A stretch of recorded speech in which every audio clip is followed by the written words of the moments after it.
brought to you by V-Guard, co-powered by Sensodyne and Vimal. ಬಾಯಲ್ಲಿ ಹೇಳಿ ಕೇಸರಿ. Associate sponsor Ultratech Cement. Kumaraswamy ಇವತ್ತು ಅಕ್ಷರಶಃ ಸಿಟ್ಟಾಗಿದ್ರು. ಕುಮಾರಸ್ವಾಮಿ ಇವತ್ತು ಕೆಂಡಾಮಂಡರಾಗಿದ್ರು. ಪ್ರಮುಖವಾಗಿ ನೇರವಾಗಿ ಅವರ ರಾಜಕೀಯ ಕಡುವೈರಿಯಾಗಿರುವಂಥ ಡಿ.ಕೆ. ಶಿವಕುಮಾರ್ ವಿರುದ್ಧವೇ ಆರೋಪವನ್ನು ಮಾಡ್ತಾ ಇದ್ರು. ಅದರಲ್ಲೂ ಕೂಡ ಪ್ರಜ್ವಲ್ ಅವರ ಪೆನ್ಡ್ರೈವ್ ವಿಚಾರಕ್ಕೆ ಸಂಬಂಧಪಟ್ಟಂತೆ ಒಂದು ಆರೋಪ ಒಂದು ಕಡೆಗಾದರೆ, ಅಟ್ ದ ಸೇಮ್ ಟೈಮ್ ಪೆನ್ಡ್ರೈವ್ನ ಮೂಲ ಅದನ್ನು ಹಂಚಿಕೆ ಮಾಡಿದ್ದು, ಅದರ ಜೊತೆಗೆ ಅದರ ಒಳ ರಾಜಕಾರಣ, ಇದೇ ವಿಚಾರವನ್ನು ಮುಂದಿಟ್ಟು ಈಗ ಮತ್ತೆ ಕುಮಾರಸ್ವಾಮಿ ಗುಡುಕ್ತಾ ಇದ್ದಾರೆ. ಅಷ್ಟಕ್ಕೂ ಕುಮಾರಸ್ವಾಮಿ ಅವರ ಸಿಟ್ಟಿಗೆ ಮೂಲ ಕಾರಣ ಏನು? ಈ ಸ್ಟೋರಿಲಿ ನೋಡ್ಕೊಂಬರೋಣ ಬನ್ನಿ. ಪೆನ್ ಡ್ರೈವ್ನ ಸೂತ್ರಧಾರಿ ಈ ಪ್ರೊಡ್ಯೂಸರು, ಡೈರೆಕ್ಟರು, ಸ್ಕ್ರಿಪ್ಟ್ ತಯಾರು ಮಾಡೋರು, ಕಥಾನಾಯಕರೇ ಕಾಂಗ್ರೆಸ್ ಪಕ್ಷದ ಅಧ್ಯಕ್ಷರು. ಇದು ಸ್ಪೆಷಲ್ ಇನ್ವೆಸ್ಟಿಗೇಷನ್ ಟೀಮ್ ಅಲ್ಲ, ಸಿದ್ದರಾಮಯ್ಯ ಇನ್ವೆಸ್ಟಿಗೇಷನ್ ಟೀಮ್ ಅಂತ ಒಂದು, ಶಿವಕುಮಾರ್ ಇನ್ವೆಸ್ಟಿಗೇಷನ್ ಟೀಮ್ ಅಂತ ಇನ್ನೊಂದು. ಸಿದ್ದರಾಮಯ್ಯ ಬರ್ಬೋದು, ಪರಮೇಶ್ವರ್ ಬರ್ಬೋದು. ಫಸ್ಟ್ ಡಿ.ಕೆ. ಶಿವಕುಮಾರ್ನ ಕ್ಯಾಬಿನೆಟ್ ಇಂದ ಸಸ್ಪೆಂಡ್ ಮಾಡಬೇಕು, ಡಿಸ್ಮಿಸ್ ಮಾಡಬೇಕು. ಗೊಜ್ಜ ರಾಜಕಾರಣಕ್ಕೆ ನೇರ ಕಾರಣ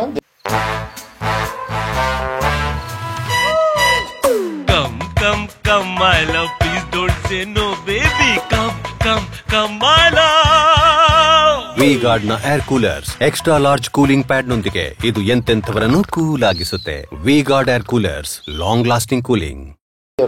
ಯಾರನ್ನ ಮುಳುಗಿಸಬೇಕು ಅಂತ ಹೊರಟಿದ್ದೀರಿ? ಬಗೆದಷ್ಟು ಬಯಲಾಗ್ತಿದೆ, ದಿನಕ್ಕೊಂದು ಟ್ವಿಸ್ಟ್ ಸಿಗ್ತಿದೆ. ಪೆನ್ ಡ್ರೈವ್ ಹಿಂದಿನ ಅಸಲಿ ಕಹಾನಿ ಹೊರಬರ್ತಿದೆ. ಆದ್ರೆ ಮೂಲ ಸೂತ್ರಧಾರ ಯಾರು ಅನ್ನೋದೇ ಇನ್ನೂ ನಿಗೂಢವಾಗೇ ಇದೆ. ಎಸ್, ರಾಜ್ಯ ರಾಜಕೀಯದಲ್ಲಿ ಪೆನ್ ಡ್ರೈವ್ ಪ್ರಕರಣ ಸಂಚಲನವನ್ನೇ ಸೃಷ್ಟಿಸಿದೆ. ಅದ್ಯಾವಾಗ ಡಿಸಿಎಂ ಡಿ.ಕೆ. ವಿರುದ್ಧ ದೇವರಾಜೇಗೌಡ ಆರೋಪ ಮಾಡಿದ್ರೋ ದೋಸ್ತಿ ನಾಯಕರಿಗೆ ಅಸ್ತ್ರ ಸಿಕ್ಕಂತಾಗಿದೆ. ಕಾಂಗ್ರೆಸ್ ನಾಯಕರ ವಿರುದ್ಧ ದೋಸ್ತಿ ನಾಯಕರು ಬೆಂಕಿಯನ್ನೇ ಉಗುಳುತ್ತಿದ್ದಾರೆ. ಅದರಲ್ಲೂ ಮಾಜಿ ಸಿಎಂ ಕುಮಾರಸ್ವಾಮಿ ಅಂತೂ ಡಿಸಿಎಂ ಡಿ.ಕೆ.ನೇ ಇದರ ಹಿಂದಿರೋದು ಅಂತ ಆರೋಪಿಸಿದ್ರು. ಕ್ಯಾಬಿನೆಟ್ ನಿಂದ ತೆಗೆದು ಹಾಕಬೇಕು ಅಂತ ಆಗ್ರಹಿಸಿದ್ರು. ಕಥಾನಾಯಕರೇ ಕಾಂಗ್ರೆಸ್ ಸರ್ಕಾರ. ಇದು ಕಾಂಗ್ರೆಸ್ ಸರ್ಕಾರ, ಕಾಂಗ್ರೆಸ್ ಪಕ್ಷ ಅಂದ್ರೆ ಕಾಂಗ್ರೆಸ್ ಪಕ್ಷದ ಅಧ್ಯಕ್ಷರು, ಈ ರಾಜ್ಯದ ಉಪಮುಖ್ಯಮಂತ್ರಿಗಳಾದಂಥ ಸನ್ಮಾನ್ಯ ಶ್ರೀ ಡಿ.ಕೆ. ಶಿವಕುಮಾರ್ ಅವರು. ಸಂಸದ ಪ್ರಜ್ವಲ್ ರೇವಣ್ಣ, ಎಚ್.ಡಿ. ರೇವಣ್ಣ ವಿರುದ್ಧದ ಲೈಂಗಿಕ ದೌರ್ಜನ್ಯ ಪ್ರಕರಣದಲ್ಲಿ ಡಿಸಿಎಂ ಡಿ.ಕೆ. ಶಿವಕುಮಾರ್ ವಿರುದ್ಧ ಮಾಜಿ ಸಿಎಂ ಕುಮಾರಸ್ವಾಮಿ ಸಾಲು ಸಾಲು ಆರೋಪಗಳನ್ನೇ ಮಾಡಿದ್ದಾರೆ. ಆಡಿಯೋ ಸಾಕ್ಷ್ಯ ಸಮೇತ ಒಂದೊಂದೇ ವಿಚಾರವನ್ನ ಎಳೆಯಾಗಿ ಬಿಚ್ಚಿಟ್ಟಿದ್ದಾರೆ. ಪೊಲೀಸರಿಗೆ ಹೆದರಿಸಿ ಪೆನ್ ಡ್ರೈವ್ ಹಂಚಿಕೆ ಮಾಡಿದ್ದಾರೆ. ಇಷ್ಟೇ ಅಲ್ಲ, ಎಸ್ಐಟಿ ಅಂದ್ರೆ ಶಿವಕುಮಾರ್ ಇನ್ವೆಸ್ಟಿಗೇಷನ್ ಟೀಮ್ ಅಂತ ಗುಡುಗಿದ್ದಾರೆ. ಮೊದಲನೇ ಹಂತದಲ್ಲಿ ನಡೆಯತಕ್ಕಂಥ ಚುನಾವಣೆಗಳಿದ್ದಾವೆ ಲೋಕಸಭೆಗೆ. ಅದು ಕೇವಲ ಹಾಸನ ಜಿಲ್ಲೆಗೆ ಮಾತ್ರ ಸೀಮಿತ ಆಗಲಿಲ್ಲ. ಪೆನ್ ಡ್ರೈವ್ನ ಸರ್ಕ್ಯುಲೇಷನ್ ಮಂಡ್ಯದಲ್ಲಿ ಮಾಡಿದ್ದಾರೆ. ಪೆನ್ ಡ್ರೈವ್ನ ಸರ್ಕ್ಯುಲೇಷನ್ನು ಪೊಲೀಸ್ ಅಧಿಕಾರಿಗಳನ್ನ ಇಟ್ಕೊಂಡು ಮಾಡಿದ್ರು, ಹೆದರಿಸಿ ಅವರಿಗೆ ಮಾಡಲೇಬೇಕು ಅಂತ.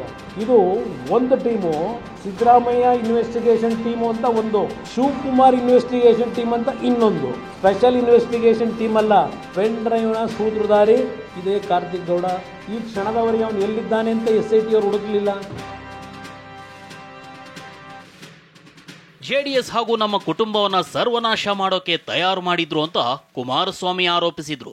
ಇಷ್ಟೇ ಅಲ್ಲ, ಮೈತ್ರಿ ಆಗಿರೋದೇ ಕಾಂಗ್ರೆಸ್ನವರಿಗೆ ನಿದ್ದೆಗೆಡಿಸಿದೆ ಅಂದ್ರು. ಎಸ್ಐಟಿ ಅಧಿಕಾರಿಗಳು ಸಿಎಂ ಸಿದ್ದರಾಮಯ್ಯ, ಡಿಸಿಎಂ ಡಿ.ಕೆ. ಏಜೆಂಟ್ಗಳಾಗಿದ್ದಾರೆ ಅಂತ ಆಕ್ರೋಶ ವ್ಯಕ್ತಪಡಿಸಿದ್ರು. ಯಾರನ್ನ ಮುಳುಗಿಸ್ಬೇಕು ಅಂತ ಹೊರಟಿದ್ರು? ಪಾಪ ಅವನ್ಯಾರೋ ಬೇಳ್ತಾನಲ್ಲ, ದೇವೇಗೌಡರ ಕುಟುಂಬನ, ಜೆಡಿಎಸ್ ಪಕ್ಷವನ್ನ ಸರ್ವನಾಶ ಮಾಡೋಕ್ಕೆ ಎಲ್ಲ ಸಿದ್ಧತೆ ಮಾಡ್ಕೊಂಡ್ಬಿಟ್ಟಿದ್ದೀವಿ. ಎಲ್ಲ ಹೋಗಿದೆ, ಹೆದರಬೇಡ, ಹೇಳಿಕೆ ಕೊಡು. ನಿನ್ನಲ್ಲೋಗಿ ನನಗೇನಾದ್ರು ಜೀವಕ್ಕೆ ಅಪಾಯ ಆದರೆ ಕುಮಾರಸ್ವಾಮಿ ಕಾರಣ ಅಂತೇಳಿ ಹೇಳಿಕೆ ಕೊಡು ಬರ್ಸು ಅಂತಾನೆ. ಯಾರು ಹೇಳಿರೋದು? ಇದೇ ನಿಮ್ಮ ಡಿ.ಕೆ. ಶಿವಕುಮಾರ್. ಈ ಮೈತ್ರಿ ಆಗಿದ್ದೇ ಕಾಂಗ್ರೆಸ್ನವರಿಗೆ ನಿದ್ದೆಗೆಟ್ಟಿರೋದು.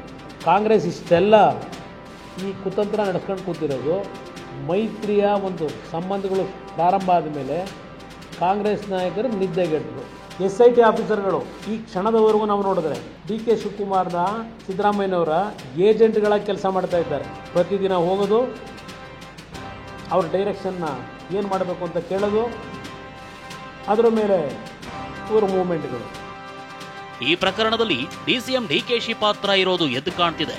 ಮೊದಲು ಡಿಸಿಎಂ ಡಿ.ಕೆ. ಶಿವಕುಮಾರ್ರನ್ನ ಕ್ಯಾಬಿನೆಟ್ನಿಂದ ತೆಗಿಬೇಕು ಅಂತ ಆಗ್ರಹಿಸಿದ್ರು.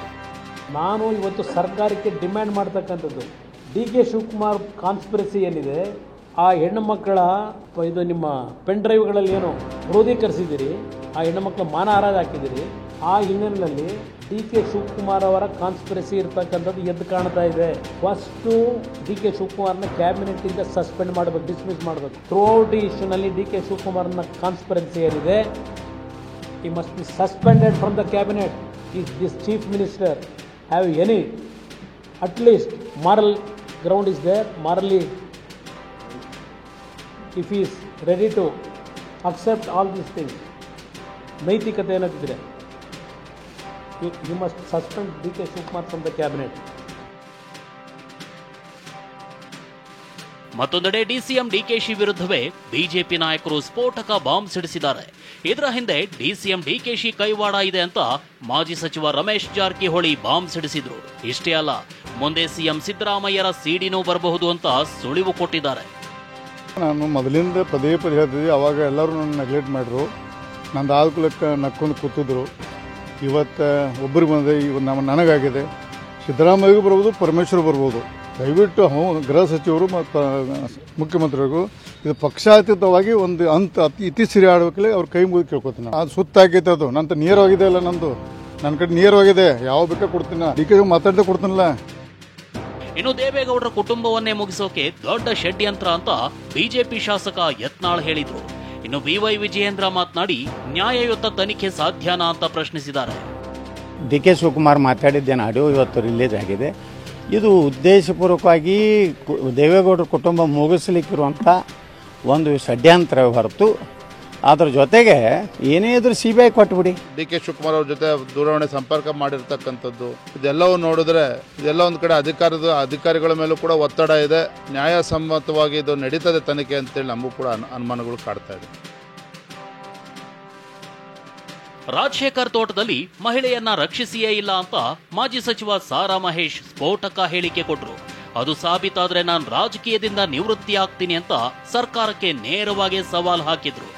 ರಾಜಗೋಪಾಲ್ ತೋಟದಲ್ಲಿ ನೀವೇನು ಹೇಳಿದ್ರು ರೆಸ್ಕ್ಯೂ ಮಾಡಿದ್ರು ಅಂತ ಮಾಡಿಲ್ಲ. ಮಾಡಿದ್ರೆ ಇವತ್ತೇ ನಾನು ಸಾರ್ವಜನಿಕ ನಿವೃತ್ತಿ ಆಯ್ತೀನಿ. ಕ್ಲಿಪ್ಪಿಂಗ್ ಕೊಡಕ್ಕೆ ಹೇಳಿ. ಅಲ್ಲಿ ಮಾಡಿದ್ರೆ ರೈಟ್ ನಾವು JDS ಪಕ್ಷಕ್ಕೆ ಸದಸ್ಯತ್ವಕ್ಕೂ ರಾಜೀನಾಮೆ ಕೊಡ್ತೀನಿ. ಸಿಎಂ ಮತ್ತು ಡಿಸಿಎಂ ರಹಸ್ಯ ಸಭೆ ಮಾಡಿ ಸಂಚು ಮಾಡಿದ್ದಾರೆ ಅಂತ ಬೆಂಗಳೂರಿನಲ್ಲಿ ವಿಪಕ್ಷ ನಾಯಕ ಅಶೋಕ್ ಗುಡುಗಿದ್ರು. ಪ್ರಜ್ವಲ್ ರೇವಣ್ಣ ವಿದೇಶಕ್ಕೆ ಹೋಗಿರೋದ್ರ ಹಿಂದೆ SSS ಗಳ ಕೈವಾಡವಿದೆ ಅಂದ್ರು. ಇಷ್ಟೇ ಅಲ್ಲ, ಒಕ್ಕಲಿಗರನ್ನ ಟಾರ್ಗೆಟ್ ಮಾಡಲಾಗಿದೆ ಅಂತ ಕಿಡಿಕಾರಿದ್ರು. ಮತ್ತೆ ದೇವರಾಜೇಗೌಡ ಆಪಾದನೆ ಇದೆ, ಪ್ರತಿದಿನ ಈ ಟೀಮ್, ಈ ಪ್ರೊಡ್ಯೂಸರು, ಡೈರೆಕ್ಟರು, ಸ್ಕ್ರಿಪ್ಟ್ ತಯಾರು ಮಾಡೋರು ಇವರೆಲ್ಲ ಕೂತು ಮಾತಾಡಿ ಮಾಡ್ತಾರೆ ಅಂತ ಒಕ್ಕಲಿಗರನ್ನ ಟಾರ್ಗೆಟ್ ಮಾಡಿರುವಂತದ್ದು ಸಿದ್ದರಾಮಯ್ಯನವರು ಇದನ್ನ ಪ್ಲಾನ್ ಮಾಡಿದ್ದಾರೆ, ಕಾಂಗ್ರೆಸ್ ಪ್ಲಾನ್ ಮಾಡಿದ್ದಾರೆ.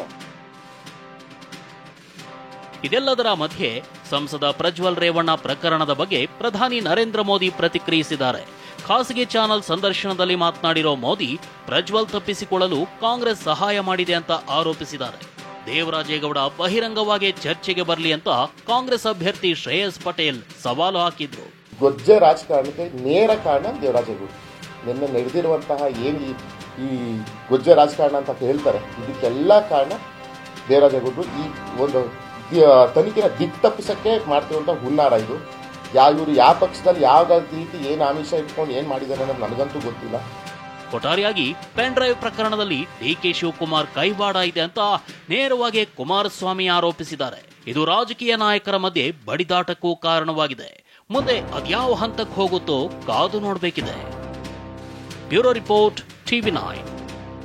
Brought to you by V-Guard, co-powered by Sensodyne and Vimal.